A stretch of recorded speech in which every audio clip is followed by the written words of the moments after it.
This is a CW Spiral, a podcast run by two Barties and a Bughead. We're your hosts, Sabrina Reed, Michael Patterson, and Reed Gaudens, bringing you history about the network, the latest news, and in-depth spoiler-filled discussions of some of our favorite shows on the CW. We're on. I'm so excited. Hi, y'all. I feel like the Legally Blonde musical song. Oh my God, you guys. But yes, welcome to our live show. Of course, it's CW Upfronts, which means that we are going to be bringing you news, a little bit of spice, and of course, talking about the direction the CW is heading in. So let's start with the schedule, which is giving regular broadcast network. It's sure giving something. I'm not fond of it necessarily, but to give you guys a rundown, so All-American and All-American Homecoming are staying put.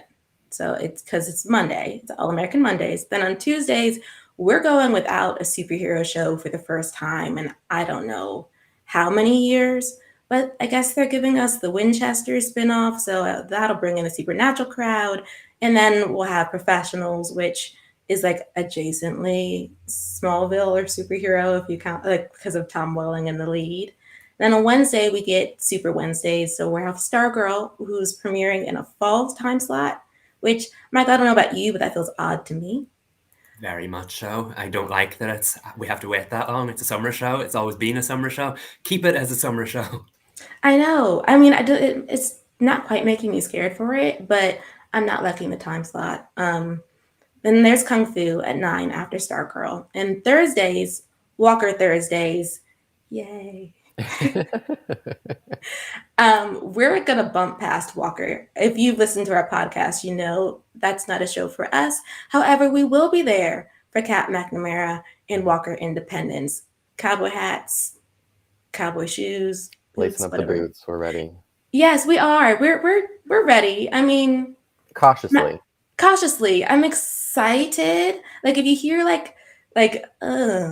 the show, it's just, we lost a lot of our favorite shows to make room for these pilots, and we're excited for the orders, but we're a little nervous about them.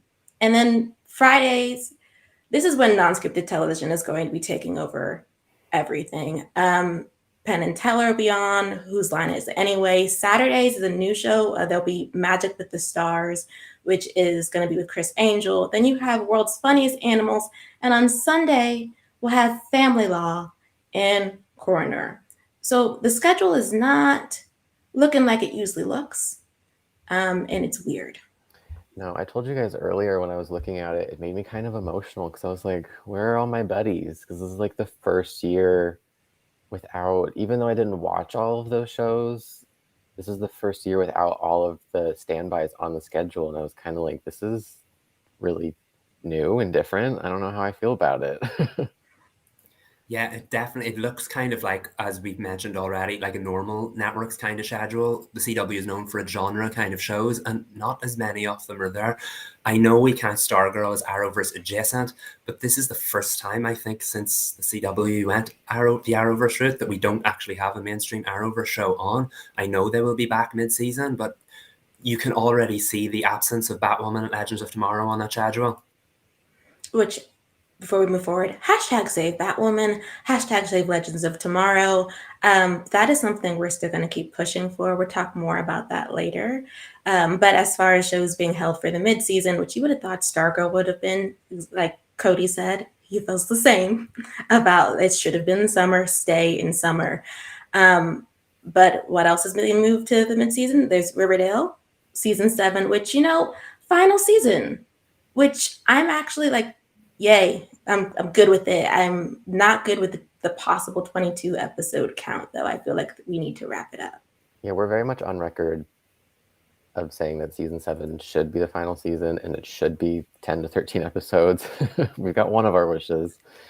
But it'll still be bittersweet to see it go. It's weird not seeing it on the fall schedule, I'll say that. Yeah, it is. Yeah, it definitely felt like kind of one of those familiar CW properties. And again, looking at the schedule, there aren't an awful lot of familiar properties on that. So, yeah, I'm glad we're finally, hopefully Riverdale get to go out as big and bold as it deserves, but I hope it's not over bloated because I don't think we ever needed 22 episodes of Riverdale. Season 1 was nice and condensed, but we got multiple seasons of 22 episodes and we might get one more. But I mean, if it goes out in style, that's what Riverdale does best.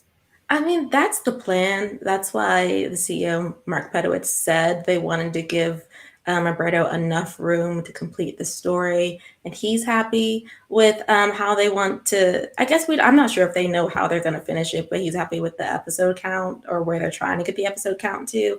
I hope so, that it'll be a grand send off. Not feeling season 6, besides the Barchi, and even the Barchi could be improved.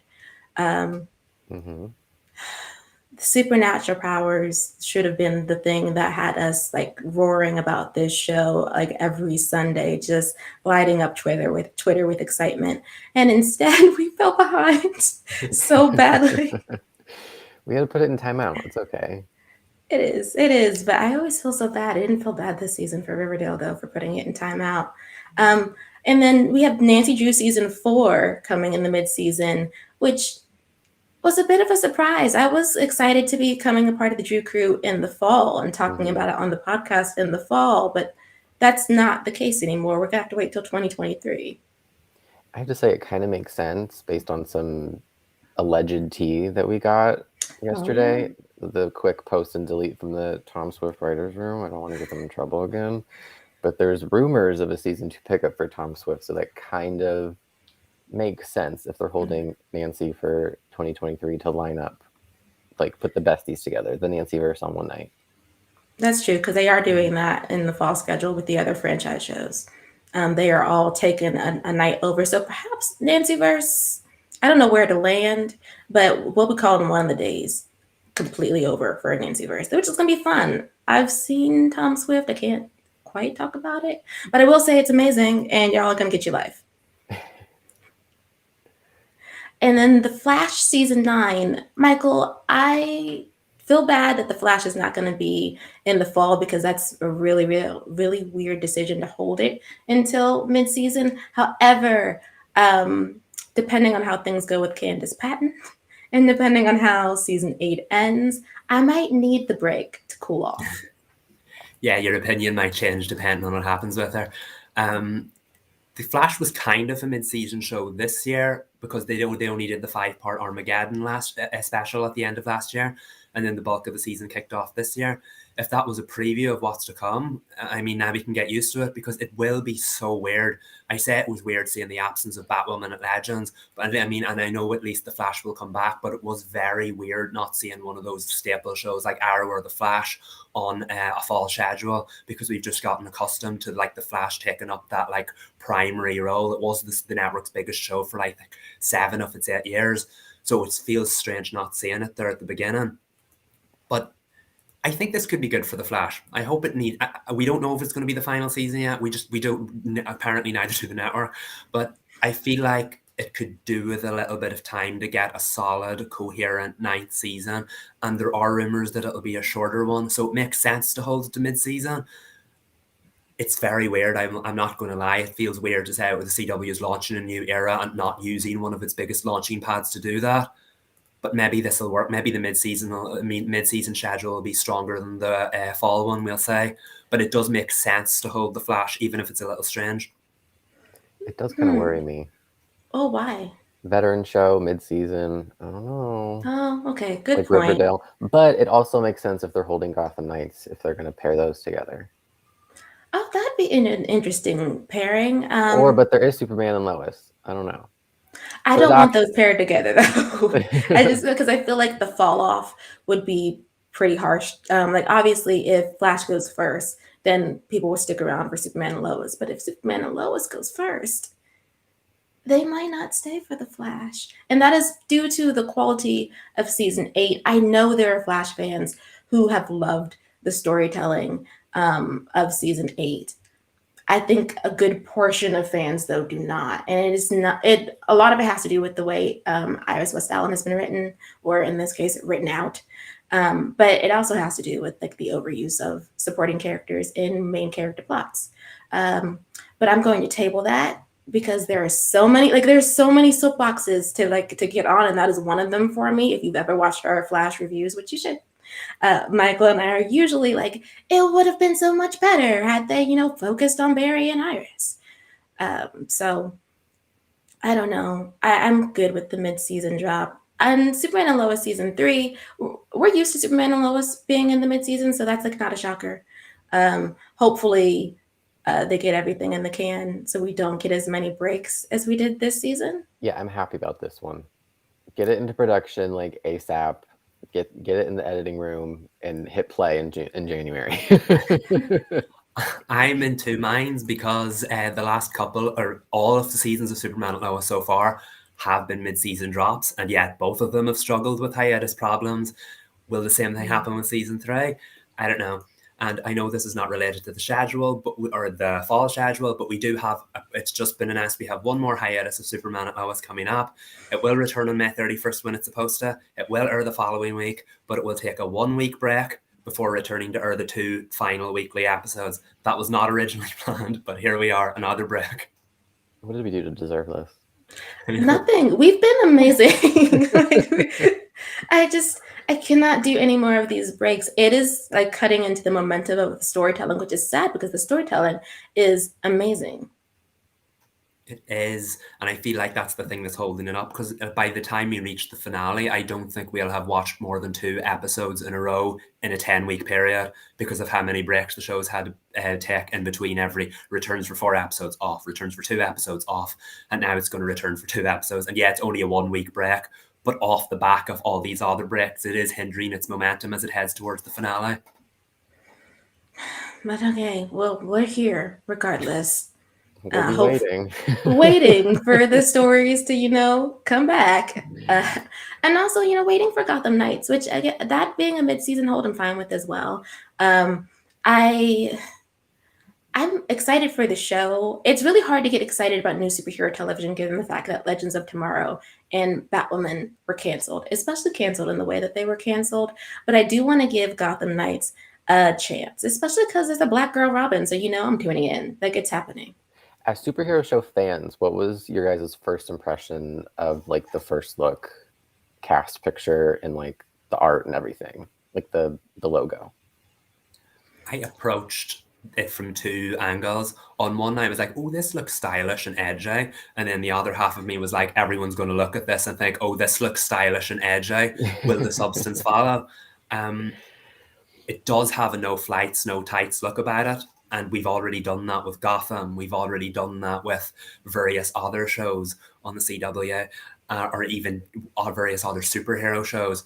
I don't know if that's what people need to stick in when on the night viewers are dropping so much. I think if you want to start a new era, bring a new DC property into the fray. That's genius. If you want to start a new era, pick the Bat family. That's genius. But let's make a Batman show about everything except Batman and his Bat family may not have the appeal to the wider audience. Because it's a CW show, an awful lot of people are automatically thinking, I'm not watching this. This is going to be a train wreck. What is this even happening? And I'm not sure that poster has done enough to quell those worries they've had. But I keep an open mind. I like the look of it. I'm looking forward to it. There is a lot of DC stuff in this, even if the poster doesn't relay that. And yes, it looks stylish and edgy. So yes, I will be tuning in. I liked it. I don't know. It was giving Batwoman to me. Mm-hmm. And so I was like, if I take my saltiness away, but first, hi, Crystal. But if I take my saltiness away, it looks fine. We're in an alley. Clearly, it's gritty, it's grimy, it's dirty, which is like par for the course for Gotham. I will say, had I not already known who the cast were going to be and read the synopsis and got into what Gotham Knights is going to bring, I don't know if the poster would have pulled me in. It's just I don't really know what it's about, but I mean, it looks good. Yeah, like it's just a bunch of like young adults / teens walking through an alleyway with and very stylish, very edgy. Budget was there, I guess. I don't know. We'll have to wait for like the official like promotional poster. True. I want to see some costumes though. Yeah. Yeah. Definitely. I'm not going to judge. That's everyone's biggest mistake, I feel, with these shows. Everyone judges and then they're like, oh, this is not half bad. There wasn't as much excitement for Superman at Lois back in the day as there should have been because everyone felt it was like 2 or 3 years too late. But then look at the show we went and got. I do feel like we're moving towards higher quality programming on the CW. And so I'm keeping an open mind for Gotham Knights. I hope it delivers because I'm not going to write it off too early. It's got potential and I hope, even if the poster didn't necessarily highlight that, I hope it will come across in the final product. Same. Also, hello, Natalie. Hi, I, Natalie. speaking of quality, because the next point's about Riverdale. If season 6 has not finished, so we don't know what is going to be in our future for season 7. If we have 22 episodes and we don't conclude our Percival and supernatural power arc, like how would you feel about that? Do you need that to like finish in season 6, or and have a new story? Yeah. No. Yeah. If I see Percival in season 7, I'm gonna be furious.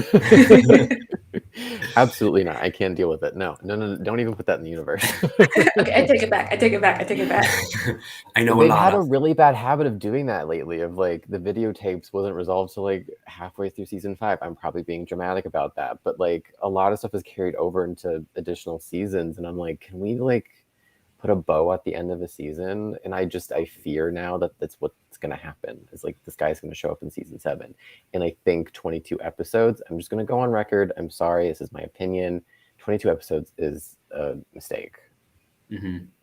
Yeah, no, all of the above. I was just going to say the exact same thing. I know one of the previous seasons, because of the pandemic, obviously some of the stories had to be carried over. Totally understandable. But I feel like while the other shows then wrapped up all of the stories in the current seasons, Riverdale have now allowed those stories now to spill over into the next season, which is why we're still talking about Archie saving the town, which is why even though Hiram's gone, we now have the superpowers carried over from the previous season. It just felt like nothing was wrapped up. And the trash bag killer, he's still that's the big one. Exactly. He's had 2 weeks off, but he's still in play. Yeah, I really forgot he existed, and now here we are expecting him to come back again. And Daddy's just like, oh yeah, him. And then I'm like, I thought you were tracking him. I don't want him to be carried over into the final season because they've just killed all the momentum, and like none of the stories are really carrying that. I hope they wrap it up completely and then come up with one kind of like contained story for the final season that could have been told in 13 episodes. I feel exactly the same. I think that there are certain storylines that we keep circling back to every time it seems like they're done, right? So with Jughead, we were done with Betty. We seem to be back to Betty. With Veronica, we were done with Archie. We seem to be back to Archie. With Betty, we weren't finished with the TBK storyline, but it had kind of faded enough that I'd forgotten about it. And so now that we circled back to it, and she's like, yeah, you made me, dismember somebody. And I was like, oh, girl, we need to go back to therapy instead of hanging out in Archie's house. You need trauma therapy so bad.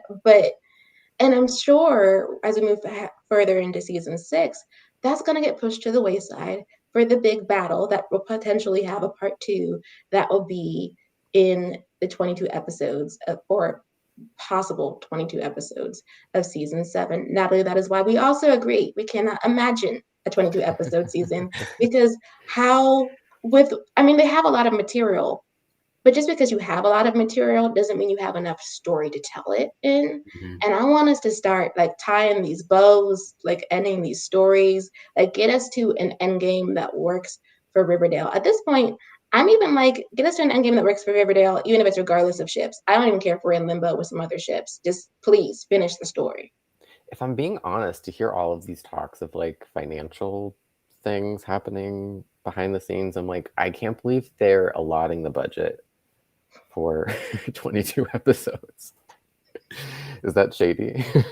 It's shady, but shade can also be truth and factual. And it just seems like, I'm sorry, when it said that they got 186,000 views on one Sunday night, I was like, I understand getting renewed for season 7 because of it's Riverdale, but to get a 22 episode count potentially on top of that after getting that viewage, for what reason?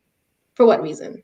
Maybe it's just like, yeah, it's going to be 22 episodes, wink, wink. And then they're going to be like, JK, we thought about it some more. And they're going to tell Roberto, like, it's 13, guy. It's 13. You can I do it.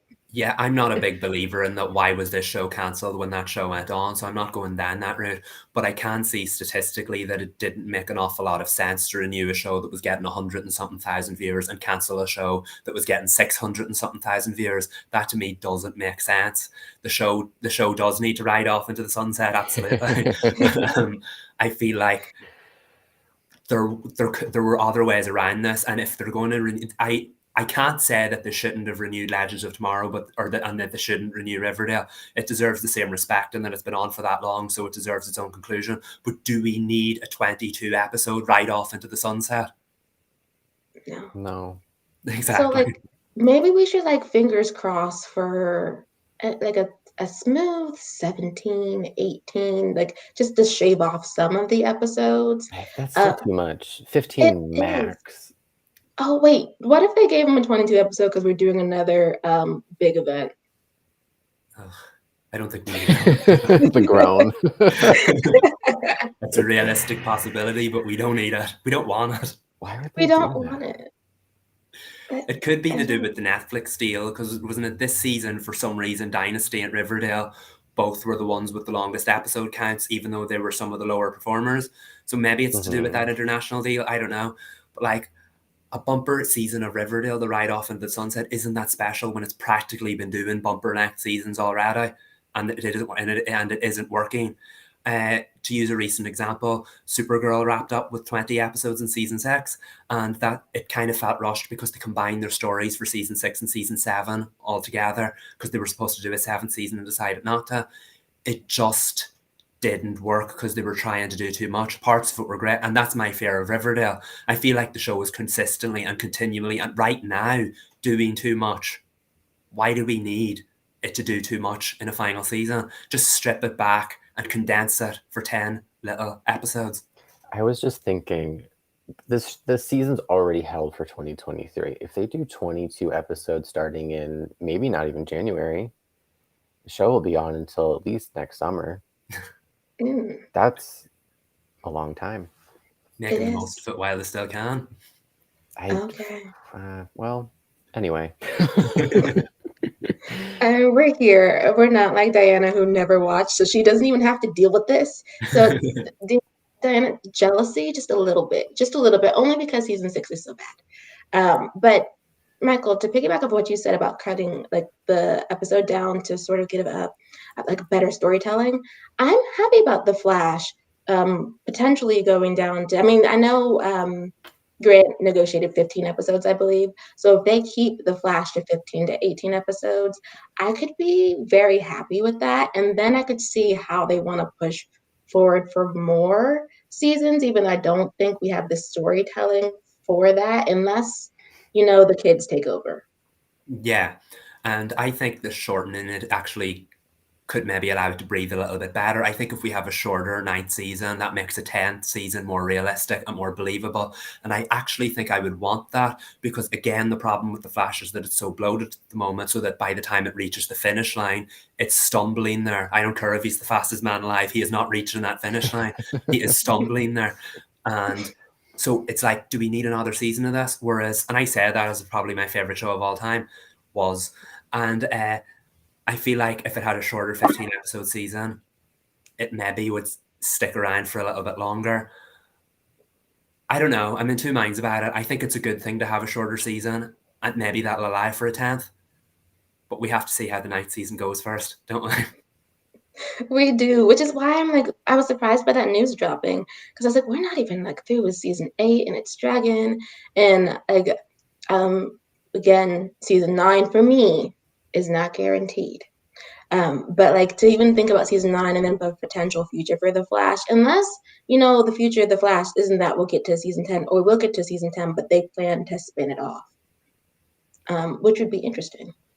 Yeah, I could see them trying to do that to keep it around, but given the show's ratings are falling and people aren't happy with what they're doing, even though they still have a bulk of the original cast left, not sure it would be worth. I mean, if they spin it off in a separate show, absolutely. But the days of those condensed spin-off Arrowverse shows may be in the past. So I don't think it would be wise to keep the Flash on with a new cast. It's like, say, we have a new Flash like Wally West or Bart or Impulse. I don't think it would be wise to keep it on the main show of the Flash. Otherwise, we could have a Once Upon a Time situation on our hand where we wrap the show up in 6 seasons, but renew it for a 7th that's totally different, and then have to bring all the cast back for the final episode. Again, that's not necessary. We don't need that on the Flash. When Grant Gustin leaves this show, let the man leave the show and wrap it up. And see, that would be respectful too. I mean, it's his show. Like, let him send it off into the sunset. You know what? This would be an opportunity to bring up laying the flowers on the grave. Like, that's what shows should do. And that, of course, doesn't mean that this is the end of superhero television on the CW. Even if the Flash sunsets, we still have Superman and Lois. And I'm going to hope that Stargirl sticks around. And, of course, Gotham Knights. I know Mark Pedowitz said that the CW is still in the superhero business. Now, whether that means we're going to continue to have a connected universe is not clear, but DC TV on the CW is still existent. It's not moving to HBO Max. And to have a little salty note, I will say during the Warner Brothers Discovery Upfronts presentation, when they were like, HBO Max is the home of DC TV, like the streaming home of DC TV, I was like, it used to be the CW and Netflix, but you killed the Arrowverse. So perhaps let's not toot our horn so fast. But, just a little bit of bitterness. Yeah, it does feel like we're moving away from that era, and I don't like it. I'm not going to lie about it. I don't like it. The schedule doesn't look right without some of those shows on it. The universe maybe did get too big, but it was always easy for fall and summer or spring. You could purr shows out on them, but they clearly don't want to do that anymore. We have the summer superhero show, which has been filmed for ages. It's completed. Stargirl was supposed to air in the summer. It's now been moved to the fall, and that's the only one in the fall. And then they're going to front load the spring schedule next year with all of the superhero shows. I don't know if that's a good idea. Maybe they're hoping that the spring will be when the things really kick off. It's a very interesting time for the superhero genre on the CW. It does feel like Arrowverse 1.0 is done. It doesn't mean they won't do more Arrowverse shows in the future. We do still have Just As You on the back burner for probably next season. So hopefully that'll get picked up. It just feels like the original era of the superhero shows are done, but they have access to all DC properties if they want to make shows. And I do feel like if fails in its first go like Naomi did, I think they will cancel it and then move on to another DC property. It could create a bit of an overflow in a few years' time if they're not focused on building a shared universe. But it does feel like the end of the Arrowverse, and with shows like Batwoman and Legends of Tomorrow gone, I do feel a little bit less connected to it, and that's not a good thing. No. We do know that they are still very committed to spin-offs and prequels and whatnot. So I guess there's still hope and potentially some truth in him saying that they're staying in the superhero business. I guess we don't know what that means right now because it's just like, 3 shows? So, but I guess there's always potential.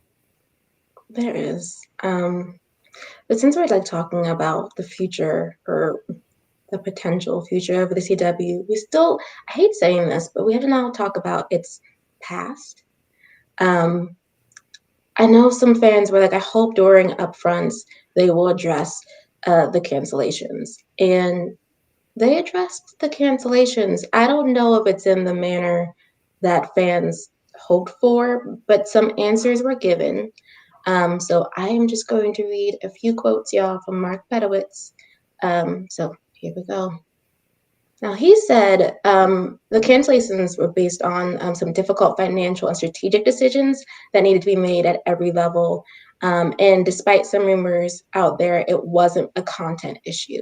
So as an aside, I will say everybody who was laughing it up online talking about it being about the quality of the shows, especially when they were talking about Legends of Tomorrow and Batwoman, y'all were incorrect. And we told y'all you were incorrect. You can stay wrong in your wrongness. He also said that the reason why much of this news wasn't made clear at first, like as we were rolling towards the finales, is because they didn't know 100% what would happen. So they were trying to encourage all of the producers to treat their finales as if it was going to be a series finale, because they want to do the right thing by the show and the fans.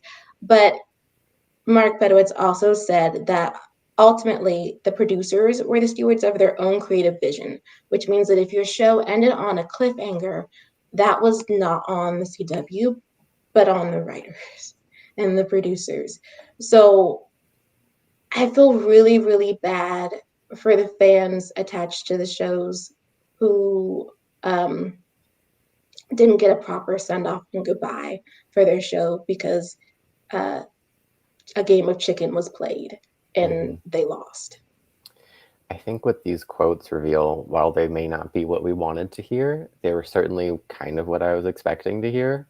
He didn't try to make excuses, and it did kind of shed light on the fact that there are some pretty huge things going on behind the scenes that we really don't know, we're not in control of.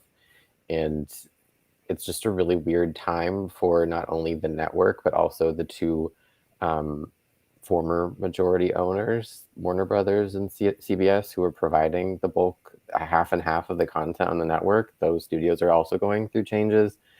So it's just like a lot of things that are out of the hands of the network. And it doesn't make it any easier to hear these explanations, but it's still just kind of like, oh, okay. And I know for a lot of fans, it's not going to be like the period at the end of that sentence. But I think for me, I'm just going to have to be like, okay, here we go, moving forward. I can understand the fans' anger over it, and I can understand why there's such a confusion over it. To take the two examples, and I'm not just using them because they're my favourites, but Batwoman, for example, I hate that it's ended, but from a content and a storyline perspective, I'm happy with how it ended, in that it wrapped up season 3 and they had that moment like, let's not bother celebrating, the city never sleeps, there's work to be done. And Batwoman had that triumphant walk to the Batcave. And then they had the little teaser at the end that could have set up the 4th season, should it have been picked up, but it never really impacted the end of the previous story. So that felt like it got the wrap up it needed. That just felt like that's how any Batman, Batwoman, Bat family member project should end. A nice conclusion, but with a teaser for more.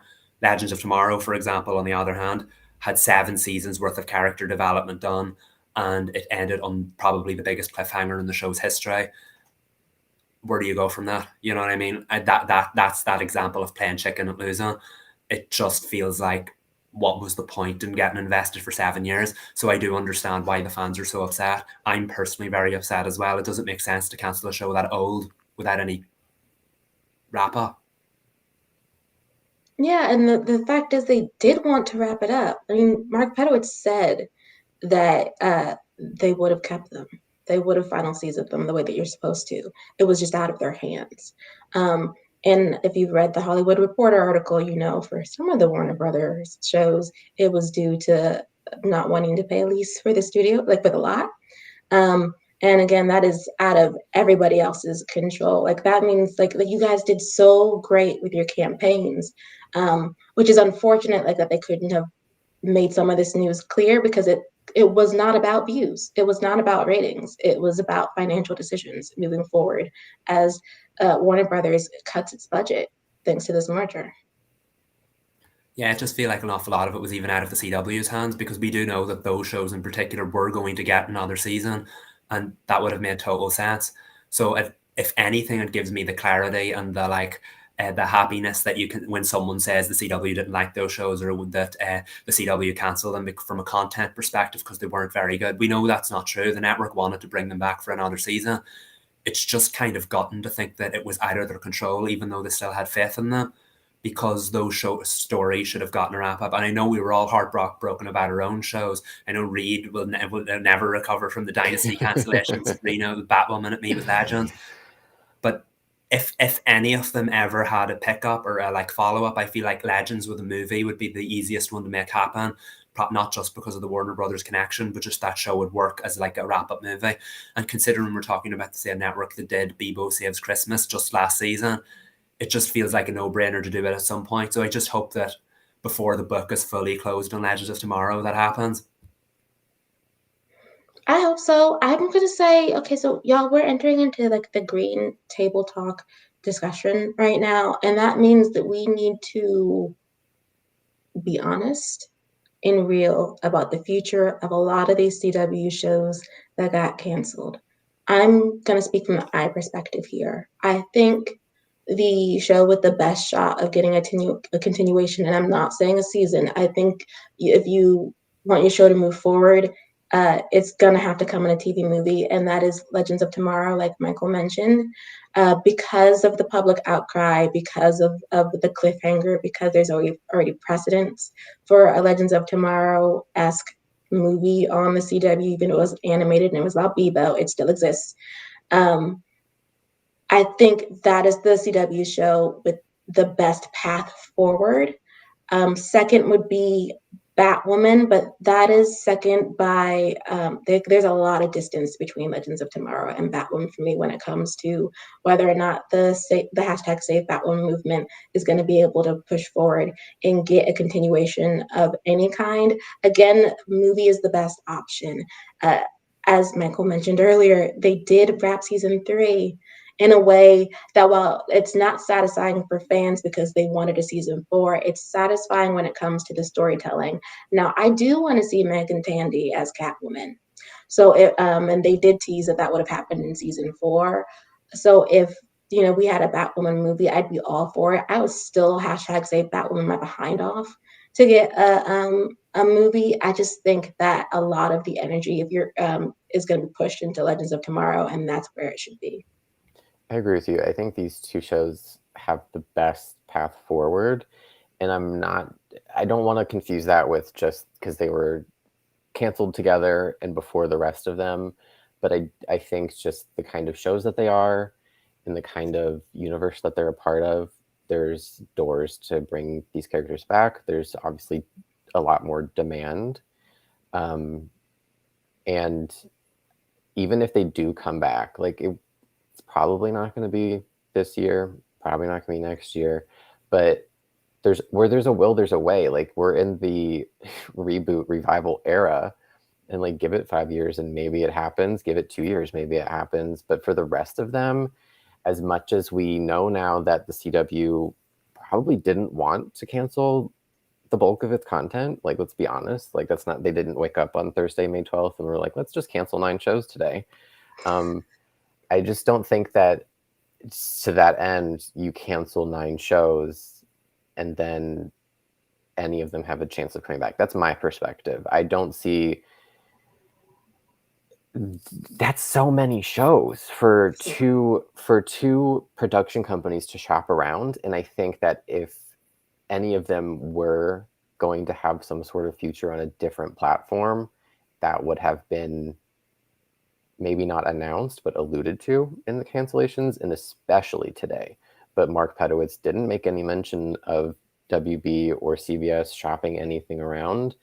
And as much as that stings for like fans of shows like Charmed and Dynasty, which probably will get their proper endings and as well as legacies, I mean, it sucks, but like for me, like you guys know I love Dynasty. Sandy says not Dynasty. I agree with you. I'm so sad, but I was like ready. I was prepared every season because as much as I knew that Netflix deal was saving the show and the international audience was saving the show, you still see the lowest rated show on the network and you see the tweets are like, how is the show still on the air? And like every time they had a cast change, people were like, the show's ridiculous, get it off the air. And it just felt like it was living on borrowed time, right? Like that's just how it felt when the show is the lowest rated on the network. So I was thankful for every season and I was just like prepared. And I don't think I have it in me to try to bring it back. Like I will hold on to these next 11, 10-ish weeks and see what they have planned for the end. And as I said before, like you never know, like 5 years, they could somehow come back for like some reason. Who knows? You never know. We don't. And so I know I have seen some like fan campaigns for most of the shows. And if you're trying to shop it like to a different network, if you're like adding the handles of like ABC, NBC, Fox, anything else, they're not picking up those shows. One of the downsides of the CW's model is that there's no proven metric that these shows would do well on the other broadcast networks. I mean, that's the whole point of why they moved a lot of, like, they did not shop those shows to those networks. They put them on the CW because, again, syndication farm, right? So a lot of these shows wouldn't have survived elsewhere. Now, if you're trying to shop with them, like you're trying to get a streamer to pay attention, the reason why the Shape Legends of Tomorrow and Save Batwoman campaigns are focusing on HBO Max is because that is likely where they'd be able to go. Like the Netflix, the CW shows that go straight to Netflix after their season finales air, in this case, series finales air. All canceled. Yeah, and that tells us something. Well, they're canceled, and it's that they would not, like, another streamer's not gonna pick them up. So even because if it's not gonna. The basis of all of this, as we're learning, is money, and someone's not gonna. They're like, the money's not gonna be made. Do you know what I mean? Does that make sense? Like, the money's no longer going to be made. That's why these were canceled. That's why they're not probably going to be saved. I don't know. It's a rough thing. But Daniel does have a really great question, and you guys probably have better knowledge of it than I do. Okay, so Daniel's question is that if the CW gets sold and is no longer owned by Warner Brothers, do you guys know what that means for the DC film rights? Would the CW even still be able to do Arrowverse shows? So as far as the news that they've given out is that Warner Brothers TV will just divest a majority ownership, and that they will still be providing content to the CW, which is why Mark Pedowitz is secure in being able to continue to provide superhero television under the DC label to the CW. Warner Brothers doesn't want to completely divest from the company, and neither does CBS. They're just going to be opening the doors for the other studios to start to create content for the CW. So I'm not in fear of like DC superhero television being removed from the CW. What about you, Michael? It's definitely interesting because I do feel like the DC films have always kind of tried to overshadow the Arrowverse and failed because the DC film world has not always worked out that well as far as building a shared universe goes, and the Arrowverse did. We've seen in the past about how they weren't allowed to use the Suicide Squad. They just recently had to write John Constantine out of Legends of Tomorrow because they want to make a HBO Max series set in the film universe. So it'll be interesting now that Warner Brothers is less of a say in the CW. Will that mean that the CW will get less DC shows? They will continue to get DC shows, but because DC is kind of doing a bit of a clear out, you saw how they just cancelled the Wonder Twins movie because of its budget. Will they be more picky in what they can and can't have? Like, they were very lucky they were able to get a Naomi show a few years or last year, and that wasn't the biggest success. So I do think DC will be very cautious about letting CW have certain characters if they don't think it's going to be successful, which is why maybe it's right that they got Gotham Knights this season in particular. I think maybe we could see bigger characters who aren't in the movies on the CW going forward, so that they don't interfere. But I do think as DC Films tries to rebuild its film universe, there may be a bit of an overlap with the CW that they won't want to share the characters. That might be a bit awkward when you've got a character like Superman performing incredibly well on CW. But I do think that's a great question. It's always been a bit of a murky area in what kind of say DC Films has over the CW. And now that Warner Brothers is still, they will still own is 10% or some kind of share of it, so they will be able to provide content, but it's will they be willing to provide that DC content going forward remains to be seen. Yeah, and it'd be advantageous if Nexstar is the company that is going to have majority ownership. I doubt that they want to completely get rid of superhero television on the DC label on the CW. If we're going to be making the network profitable, which it hasn't been in its entire 16-year existence, though that was purposeful. I know people were like, haha, but no, it's like purposefully was not making money. If we're going to right the ship, I do think that they have to continue to get known IP. And the way that they've been doing that has been through DC. So I think we're cool when it comes to DC TV on the CW. As far as the Arrowverse, though, that could be, done by the time the Flash is over. Yeah, I could see, like, we've talked about these kind of like second generation Arrowverse shows like Superman and Lois with the bigger budget that pretend they don't exist in the Arrowverse, even though they are the Arrowverse versions of the characters. I could see them now trying to do that with maybe a character who's never appeared in an Arrowverse show before and bring them into this shared universe. And yes, it is technically Arrowverse, but we're not going to talk about that. I could definitely see them try to like graduate the shows in bigger budget, better written, more condensed episode count. And yes, it's part of the universe, but it won't acknowledge that it's part of the universe. Kind of like Stargirl's adjacent to it. Fingers crossed Stargirl gets a 4th season, we'll wait and say. But I do think that these bigger budget next generation Arrowverse shows could be what you'll see next as they try to distance themselves from the, I don't want to say cheaper, but yeah, the cheaper shows of days gone by. That's true. I agree with that. The other thing, so if we get less DC shows, like less superhero shows, brace for sitcoms. Because that's coming back to the CW, which is interesting considering the fact that they basically axed a lot of their sitcom lineup when the CW was created to have WB and UPN. So the fact that we're like nearly 2 decades into it and we're circling back to sitcoms is interesting. I don't want to be scared. I think that the CW could do comedy if done right. I mean, maybe take notes from Dynasty.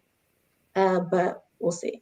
Guys, I'm so excited. You know I love sitcoms, and I loved the past sitcoms from like the CW WB era, and like get back to the Friday night sitcom block. That would be iconic. And get Liz in for a sitcom. Yeah. Oh yes, so great. That'd be amazing. I'm excited for the sitcom era, but I do wonder if that boat's come and gone. Sitcoms, you rarely see a really successful sitcom on television anymore. Even Netflix tried it and it didn't work out that well. Can the CW do it? I mean, I'm really excited to see if they can make it work, but it definitely feels like they're going full-blown network TV now, and sitcoms are a part of that. I wonder if they would go multicam or single cam or both. I'd like to see both. I feel like that could be an episode all its own to unpack. I mean, it's like I just kind of want to study what they had previously to see what worked. I think if we do sitcoms, it'll be interesting to see what age demographics they choose, or if they're going to do a broad choice, because the CW was known for its teen television, and we're clearly moving away from that, like very fast. So I'm thinking young adults, and then perhaps mom and pop sitcoms, which should be interesting. Yeah, family which sitcom. could be interesting. I mean, Reba was great. I mean, perhaps we'll return to that era. But you never know. Abbott Elementary is the biggest comedy series on television right now, and we have yet to see its influence and impact on like what networks will order. And I feel like we're going to start seeing a few copycats. So I think they're in this transition period. They could be looking like, okay, what's working on the other networks? And I mean, Abbott Elementary is a great place to start. Like, copy off their homework. I could definitely see them giving it a go now. It's very interesting to me that they're trying to. We said that schedule looks more networky than any of the other previous ones, and it's because a lot of their franchise hits aren't there anymore. Yes, some of them have ended, but a lot of them were cancelled, and it just feels unusual. Sitcoms on Friday nights could absolutely work if that's what they're trying to do. But this is the same network that cancelled shows that were getting 600,000 viewers to keep ones that were getting 100,000 viewers. The ratings have been following year by year. Will a sitcom bring the numbers up? If there's promotion, we're constantly talking about promo and the fact that CW doesn't do it.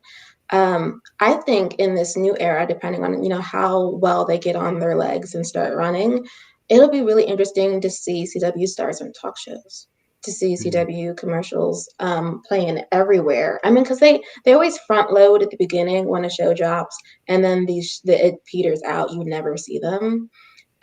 Ooh, one second. Sarah has a great question. She wants to know whether or not the CW would have an animated show. And if we're doing sitcoms, you could do an animated sitcom. Yeah. Or I'd like an animated spin-off of something, of a show that would work for it. Legends of Tomorrow would be great. Yeah, we did the Bebo Saves Christmas special, which was totally animated at Christmas. But the Arrowverse has also done a few animated spin-offs like Vixen in the past, and I think they aired on CW Seed. So I would think that that's a good place to start. Some of the best DC shows of all time are animated, and I have no problem saying that. Wouldn't it be cool if maybe one of them aired on CW? like I don't know why Fox has this particular market cornered for broadcast. Like I know other networks have probably tried and failed, but somehow like Fox's animation block has been like so solid for what 30 years, more than 30 years with Simpsons. Like I feel like in this era they should try anything and see what sticks. Throw it all onto the wall and see what lands. And they have, you're right, they have like the properties to pull from. And people will tune in, I think. This is like, I'm sad about like the fact that this era is like the previous era is done, but we are in an exciting time. I do know that, of course, some fans who are turning into that work are going to jump ship. That's just what happens when like a network decides to pivot. And but I'm still, I'm excited for this era, even if I'm upset about my shows. So animated CW show, I'm here for, depending like if the plot is good. Yeah, if it would be a great way to make a sequel to Legends of Tomorrow. I'm going to keep saying that, but I think a live action show would be better. But because they have the DC umbrella, why not pull from it and make a DC animated series? Why not make an animated comedy?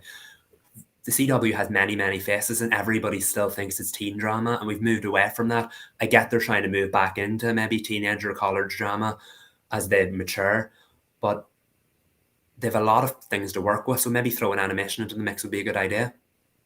That's going to be added to my hashtag Save Legends of Tomorrow tweets from now on. Like TV movie or animated show, we would take a continuation. Solid plan A and solid plan B. I know. Make it happen. Yes. Okay, so we're gonna end this pod with 3 toasts since the episode is mostly a roast, and a lot of like, let's come to talk about the reality of what's happening here. But to kick it off, Reed, tell us about Miss Cammy in Riverdale. Oh my gosh. Okay, so I caught up on Riverdale last night, everybody. And I know we're kind of like conflicted about this season, but Camila Mendes did a cover of Toxic by Britney Spears that was so good that I was like, do I like season 6 now? I don't know. It like fixed every problem that I've had with the show. Like it was still like they did so much work to like cover the lack of the production value. Like those weird spider webs behind her were a choice. They were a choice. But she was incredible. The dancing was amazing, and it perfectly soundtracked the ending montage. I don't know. I loved it. It was obsessed, and I commend you, Sabrina, for keeping that a secret from me because I had no idea that it was coming. And Cammy, love you. It was amazing. Yeah, I was gonna put it in the group chat, and I was like, wait, no, it's Toxic. Like, because you like I knew you were gonna have strong opinions. I wasn't sure which way, but when she was like the I think it's like a big like light cerulean light or something turquoise. I can't tell Yeah, colors. they were like green and red, which again was a decision. But there was a lot of like subtext with her like Black Widow thing and Toxic. It was the perfect choice. I will say, probably my least favorite Britney Spears single, just because it's so like overly. It's become her signature song and it's overplayed and people, it's like the local favorite, like people who aren't her fan like love Toxic, and I'm like, oh my god, okay, Toxic, like it's a great song, Grammy winner, amazing, but it's not my favorite. But just to see it like honored in that way for a perfect moment in the perfect campy vibe, she sounded, looked, and did everything amazing. I loved it. Yeah, Cammy ate, and I love like the shots of the crowd, like and how much fun KJ and Lily were having reacting to her. KJ was not, he broke character in that moment. Yeah, He he was did. not Archie, he was KJ. I screamed when I saw that. He was so excited. Oh my God. I really love that moment. It's a highlight of season 6. And I hope that there are like little sprinklings of moments akin to that in the rest of the season because I think it'll save it a lot. Not enough to get it over a D, but enough. We just want a passing grade. Yes. But I'm going to take a moment, and this is my toast. I'm going to uplift Megan Tandy. I think, of course, all of the actors and actresses who have had shows that were canceled have been trying to soothe their fan bases and cheerleading all their efforts to save the show and spotlighting them. But I wanted to highlight Megan because she is often taking the time to talk about everyone having a seat at the table and championing the diversity and the inclusivity of Batwoman. And in one of her tweets where we were talking about how she would have killed it as Catwoman, she took the time to talk to a fan who was upset about Kate Kane no longer being Batwoman. And I know that is an exhausting discussion for a lot of Ryan Wilder stans. And it was exhausting to read for me, to be honest. But the fact that she took a moment to try to see the perspective of a fan who was upset and who's wanted Kate Kane to come back as Batwoman in some capacity, whether in that show or another DC property. I thought that was stellar. She did not have to do that. She did not have to do it with the grace and the kindness that she did. And I think that was exemplary as being an ambassador for the show that you are on and that you love and that you've poured so much of your heart into. And it made me smile, honestly. It was a great interaction, even if she couldn't soothe that fan. That's okay. You can't always soothe a fan. But to see an actress take the time like that, it warmed my heart. It was a very tasteful response, and I feel like she's always like flown the flag for Batwoman and kind of always try to understand people's perspectives about it, because the show did generate a lot of discussion throughout its time on the air. But I was tagged in it as well. I seen the tags, and just to get the updates about or like such a positive statement, because not every fan wants to understand what they're saying, but she did take the time to explain it, and I thought she explained it very, very well. Yeah, shout out to Megan. Like whatever projects that you have coming up, I will be there. You know, we will champion you forever. You are Sophie Moore. You would have been our Catwoman, and I will still fight for that in some capacity because I would love to see it. And just thank you for being an amazing human being who always takes the time for the fans. We stand. We do stand. I don't know her, but I stand. Speaking of standing, so our last toast is, I guess I'm gonna get the bouquet ready, you guys. Like, I don't know what flowers are gonna be in it, but you know what? Tasteful flowers to lay on the grave of the golden era of the CW that we were a part of, because it is over. All you have to do is look at the fall schedule to know that we are headed in a different direction. Wiped out. Without a doubt. And I want to, no matter how many people have dragged the CW over the years, and that's not to say it hasn't been deserved, I will say that most of pop culture, like that's been like influenced, that's the CW's work. Like, I know people kind of forget because like I aged out of like these shows. Like, yeah, you did, but you were talking about the Vampire Diaries. You were talking about Gossip Girl. You're like, I know a lot of you were Supernatural fans and you were loud. Sometimes obnoxiously loud, if we're going to be honest. And I just think that even with Riverdale, you know, the CW has so many tentpoles that have influenced teen television and television in general, and people need to respect them more. Even as we head into this new era, especially because Michael, you were the main one always talking about how the reason we have the superhero TV that we do is because of the CW. Yeah, I feel like it technically revamped that genre as a whole. Like, even today, you still rarely see superhero shows on network television. It's because the CW brought them back. They made them work. A lot of other networks tried it and failed. The biggest example, and I don't want to use the word failed, but Supergirl on CBS, for example, it was very successful, but the numbers were dropping as it went on. So it made sense to move it over to the CW, where it knew it would have a much longer life, and it did. It ran for 6 seasons.